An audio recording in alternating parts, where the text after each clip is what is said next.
ज्या माणसांनी खरं बैलगाडी शर्यत चालवण्यासाठी कष्ट उपसले ना, ती माणसं बांधावर आहेत. नको त्यांचाच मैदानात बोलबाला व्हायला लागला आहे. लाखो रुपयाची बैलं घेऊन जर तुम्हाला 5-50 हजार रुपये वायदी पहिल्या मैदानात द्यावी लागत असेल तर माझं म्हणणं आहे, माझं सुद्धा नियोजन तेच आहे. ज्या दिवशी माझा भाकरीचा प्रश्न सुटला त्या दिवशीपासून चेतन पवारसुद्धा तुम्हाला समालोचक म्हणून रोज मैदानात दिसेल.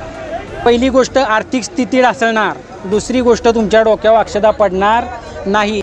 आम्हाला आमची मुलं आणि बैल ह्याच्यामध्ये फरक नाही वाटत. आपल्या बैलाला जर 10 मैदानं गट निघेन आणि तुम्ही 10-20 हजार रुपये खर्चून जर मैदानं करायला लागला, लक्षात घ्या प्रत्येक बैलाचा एक काळ आणि एक दायरा झालेला आहे. वायदी ही बैलगाडी शर्यत क्षेत्राला लागलेली कीड आहे असं माझं वैयक्तिक म्हणणं आहे. बैलगाडी क्षेत्र आता धंदा झालेला आहे, नाद नाही राहिलेला. नवीन वर्ग जास्त आलेला आहे आणि तो पैशावाला आहे. थोडक्यात एस के पाटलांचा पक्ष, एस के पाटलांचा पक्ष, बरोबर अगदी सेम एस के पाटलांचा पक्ष. नुसता नाद करत बसला तर घरावर कवाल शिल्लक राहायचा नाही, अंगावर कपडा सुद्धा शिल्लक राहायचा नाही. तेव्हा माणसं चालत मैदानाला येत होती. पुशेगावचं मैदान म्हणलं तर आमचं वडील 3 दिवस आधी भाकरी बांधून पुशेगावच्या मैदानात येत होतं. तेव्हापासून ह्या मैदानाची सुरुवात, वय वर्ष 9 पासून.